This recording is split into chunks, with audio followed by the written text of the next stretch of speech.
So, Arcane Odyssey has come out, and you're probably watching this video because you have some questions. So let's see.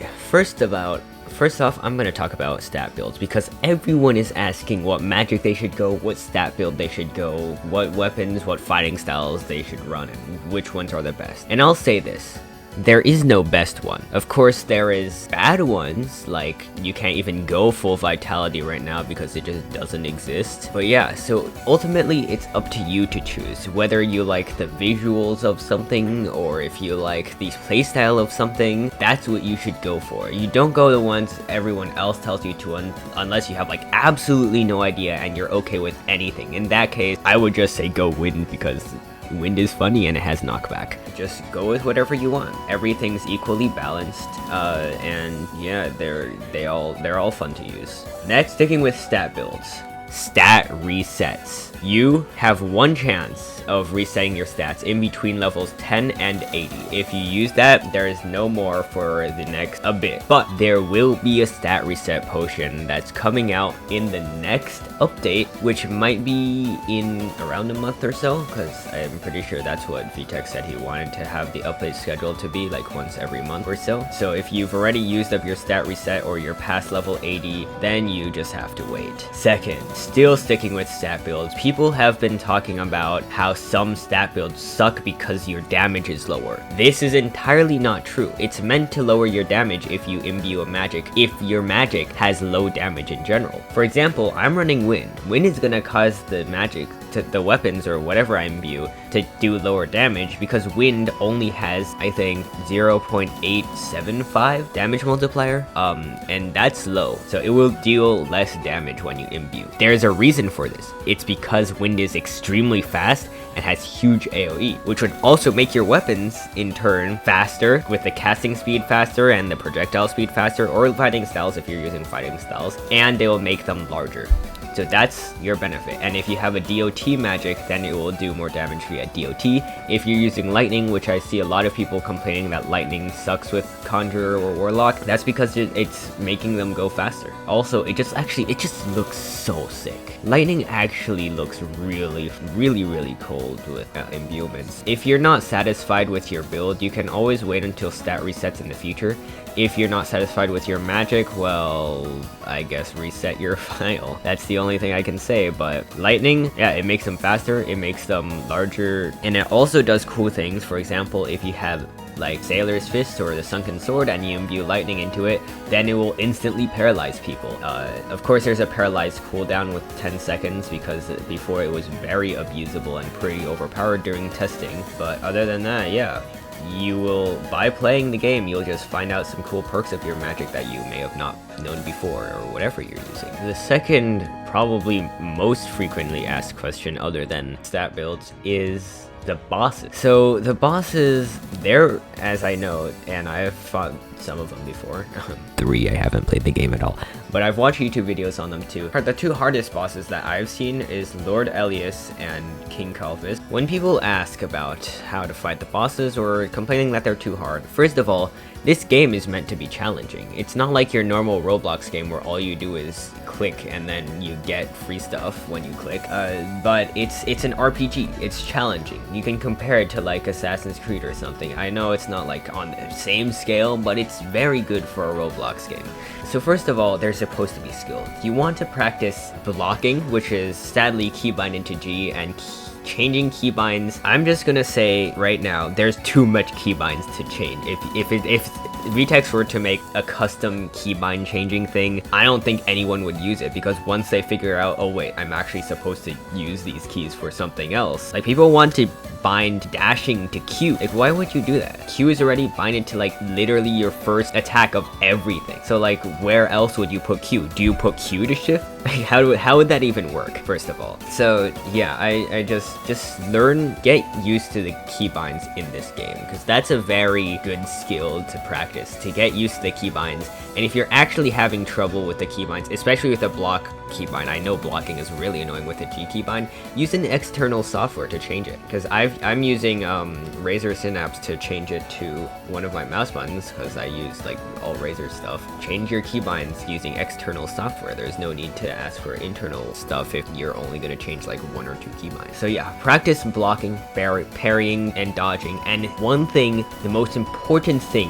in PvP, PvE, ship combat, everything, well, not really ship combat, is to read and predict. So what you want to do is whenever bosses have really long charge up times. Like I find them extremely easy to just parry if I just stand still and wait for whenever they start attacking, because like Elias, his storm of arrows, which probably by far does the most damage, it has like a whole 1.5 second startup time. Like how do you get hit by that? It's really not hard to just read. If you're having trouble with, you know, the VFX going everywhere, either turn down your graphics for boss fights or get used to trying to predict where they are, because I know Elias, his second phase, his aura is huge, but he's right in the center of the aura and your cursor turns red when you hover over him, and it's not that hard. I know I missed a lot because I do have a skill issue. Like, if you have a worse skill issue than me, then just practice your skills, because I got up to my point by just practicing, and I didn't even practice a lot, and I can still beat all the bosses fine. Bosses, if you're having trouble, first of all, level up. If you're fighting the bosses way under leveled, of course they're gonna be hard. That's for like every game. But if you're somehow having trouble when you're like 10 levels above, like me, I had trouble with Elias once, but once I figured out his moveset and read all of them, then it was really easy to me. Whenever you fight bosses, you just want to make sure to be maybe a tad above the recommended level. Like instead of fighting Calvis at like level 100, fight him at like 115 or something, because it's not too hard to level up. This isn't a very grindy game. Treasure charts. Every single one of my treasure charts has led to Ravenna, so I never even bothered doing them since I'm only on the Sky Island. But I've helped a lot of other people do them because everyone has trouble with treasure charts. I bet if I did it, I would also have trouble. But here's a few tips dealing with treasure charts. First of all, the treasure is located per part. It's set per part. So like these giant parts that look like they're separate from the other parts. If you dig once and it's not there, then it's just not going to be on that entire part. So for example, if it's a really big part like in Ravenna, I know has a lot of fields and stuff, so the parts there are huge. If you can't find it in one side of it, you're not going to find it on the other. Now I know it's good to just check the other side of if it's like a really big part and you don't really know where it starts or where it ends. So like dig like twice maybe, but there's no need to just go around in every single square inch of that. And 2, the directions of the treasure charts are very, very vague. First of all, cardinal directions. Everyone playing this game should probably know something, or at least know what cardinal directions are: northeast, southwest.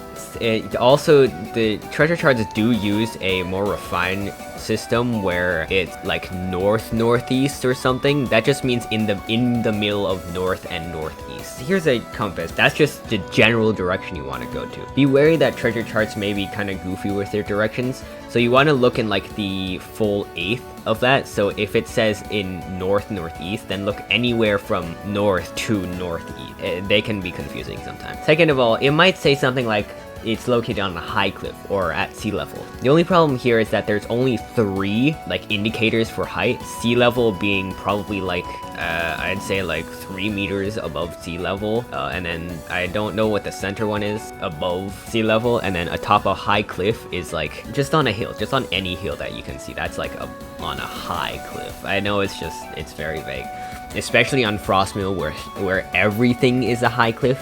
Because Frostmill is a mountain, I guess it's an iceberg, so it's already high. So if you're having more trouble than that, hopefully I've cleared some stuff up, and yeah, you just want to look in. Alright, so false ban. So the game, of course, is in early access, so there's a few bugs in it, and people might get false banned. However, there's only very few real false bans that you can get, and if you do lie about your ban, like, we can figure it out easily. We have trade logs, we have exploit logs, we have everything.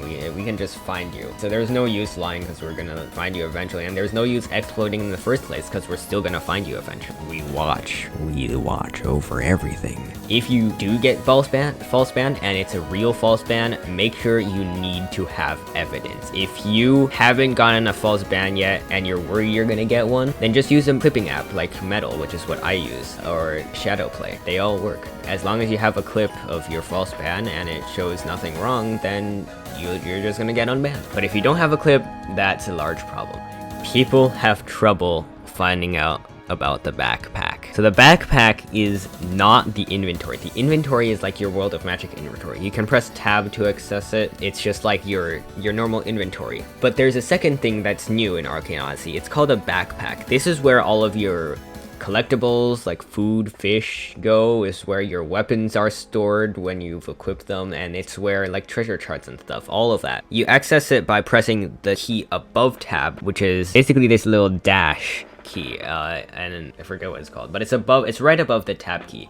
And if you don't have it, there's a button on screen, I think in like the top right corner or something, that's also opens your backpack. But yeah, and all you need to do to get items to your hotbar is just drag and drop. And yeah, that's it about the hotbar. You cannot change your magic. Never can change your magic unless you reset your file. You cannot change the variation either. This is just because VTEX doesn't want people to like metamance, and if they don't like the magic, then they can just immediately switch it. Like that's just not how RPGs work. It's like it has to be at least somewhat realistic, you know? You can't just like switch every single power. Now fighting styles you can change by just relearning it at their mentors, but you'll have to remaster it, which is sometimes an annoyance, but it's not too hard now that the mastery gain has been increased by 5 times. Next, again, early access game, there's a few bugs. NPCs, they sometimes don't load in. All you need to do is just wait a bit. I got the bug once and I waited like a minute and a half and the NPC loaded in. Next, cutscenes. So cutscenes has been like a persistent bug, cutscenes freezing at least. If you join on a different file and then rejoin on the file which is frozen, then it will unfreeze. And I haven't tested this because I have never gotten any freezes yet, but anyone who is freezed and stuck in the storyline, then just try that. Everything in the game is obtainable in one way or another, other than seasonal items, which are like the purple items from World of Magic. Those are the only unobtainable items right now, but everything else, even if you're not getting it, just probably means you're unlucky. Like me, I have terrible luck on boss drops, but I've sometimes just gotten one randomly when I think I would never get one. Next question. People are asking what's the fastest way to level. Now there's no true way to speedrun the game yet, as I know a tester, at least Inferno, knows like the best ways to level up quickly.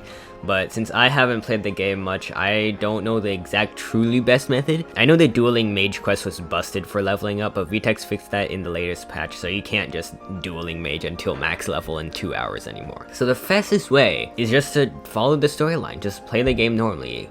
Once you do hit the storyline requirements, like the level 75 one, once you reach Sailor's Lodge, start getting into ship combat. Ship combat is one of the most important features of the game. Basically, you just get a crew from like Red Wake or Sailor's Lodge, equip it, get a cannon, and then equip it to your ship, and then boom, you can go start out and just go sail around and destroy ships and get sealed chests. Now make sure you destroy the ship, you sink the ship with your cannons, get it to 0 HP from full HP. You need to do at least 75% of the ship's HP with your cannons, but try to get 100% of the damage with your cannons, or ram. Ram works too. And this is because the amount of loot that you get from killing the crew members depends on how much damage you did to the ship with your ship. So yeah, that's how that works, in case you were wondering.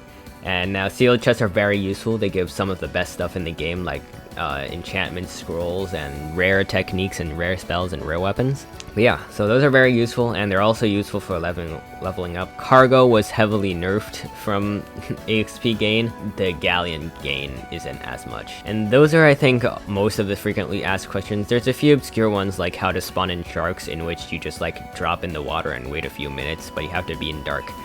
Items gaining, just open chests. Chests are everything. Chests are a really large part of this game as well. Just open them and you'll eventually get the one you want. And a lot of these things can actually be answered on the Trello, which I'll link in the description. Trello, this is like the entire, everything about Arcane Odyssey really. Some of it is outdated. So the entire Magic List, that's outdated because the synergies don't work like that anymore. Best thing is to look in the recent patch notes, because there may be some things that you wonder why it's not working anymore. And just look in the patch, as well as the to-do list where you can see any future updates, and the major feature ideas / info list where you can see a bit about some stuff that might be coming. And also information and ideas is also slightly outdated, but the best one here is the NPC boss item drop rates. This is where you can see where people drop. So yeah, and that's about it for this video. And I'm sorry for not making any videos about Arcane Odyssey, because I